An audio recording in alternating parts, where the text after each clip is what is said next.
Have you ever climbed a mountain of inner discovery, only to feel more lost at the summit? Why does clarity often bring confusion and awakening feel more like a death than a rebirth?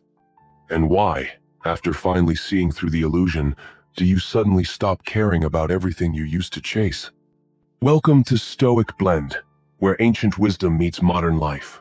Today, we explore the quiet collapse that follows spiritual awakening, and why your lack of motivation might be the beginning of something sacred. Somewhere along your inner journey, perhaps, after a life-changing insight or a personal breakdown, you felt something shift. You began to see the illusion, the patterns, the noise, and then silence. At first, it was powerful, even liberating, but slowly, quietly, meaning began to slip through your fingers, not like a storm, more like the soul turning down the volume on life and forgetting to turn it back up. You stopped chasing. You stopped caring, not recklessly, more like a deep, existential sigh. And in the stillness, the whisper began. Why do I feel so numb, now that I finally see the truth? This is the paradox. We expect spiritual awakening to ignite us with energy, clarity, purpose. But for many, especially the seekers, the introspective minds, the quiet observers, it doesn't light a fire. It empties the furnace. You begin to see through the illusion of ego, of identity, of external success. But with that vision comes a strange kind of quiet death, not of the body but of the old self. The structures that once gave life, meaning your goals, your relationships, your plans, all begin to fall apart. Even your sense of time shifts. You are no longer sprinting toward a future. You're floating. But here's the truth no one tells you. You're not broken. You're in between. You've awakened from something, but you haven't yet awakened into something else. It's not depression. It's not failure. It's a sacred pause. The Stoics spoke often about transitions, about death not as an end, but as a transformation. And this is exactly that. You are standing in the void between identities. Your ego, still present, is confused. Its map is gone. And without a new one, motivation vanishes. This is the moment most people misunderstand. This isn't laziness. This is a psychological reset, an ancient and necessary phase. In a world that celebrates hustle, silence looks like surrender. Stillness gets mistaken for failure. And you begin to judge yourself. But pause is not paralysis. It's recalibration.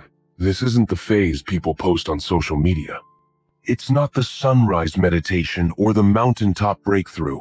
This is the cocoon, the silence, the in-between. You're not a butterfly yet, and you're no longer the caterpillar. You're goo, and goo doesn't hustle. It dissolves. The Stoics remind us not to fear this disintegration. It is the natural order of things. Decay precedes growth. Stillness precedes clarity. But the ego doesn't like that. It wants action, identity, direction. The soul, however, has a different language. It whispers, let go. And when you let go, something deeper begins to stir. The old goals, the checklist, the 5-year plans, they no longer fit. They were created by a version of you that no longer exists. You don't need to force new goals. You need to listen, to observe, to let your new self reveal itself, not through striving, but through sensing. You might still feel waves of confusion. You might grieve what you've outgrown.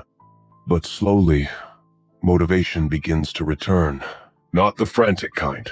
Not the anxious push to be seen or succeed. This is a different fire. One that burns slowly, silently, aligned with your truth. The Stoics called this alignment with nature, living in accordance with your inner logos. Not performing, but expressing. Not chasing, but responding. Not being pulled by fear, but moved by resonance. You'll notice it in small ways. You begin to say no to what once impressed you. You start creating for no audience. You follow curiosity instead of obligation. You choose peace over performance. This is not weakness. This is power, the kind of power the Stoics revered. Quiet, intentional, rooted. You are not less driven. You are more aligned. And alignment sustains what ambition alone cannot. You're no longer running from something. You're returning to yourself. This is the new motivation. Soul-led, subtle, resilient. And if you feel like your spark is gone, remember, the old flame had to die, so a deeper fire could rise. This isn't the end of your awakening. It's the beginning of your becoming. If this resonated with you, if it named something you've quietly been carrying, don't keep it to yourself. Drop a comment below. Let your story breathe.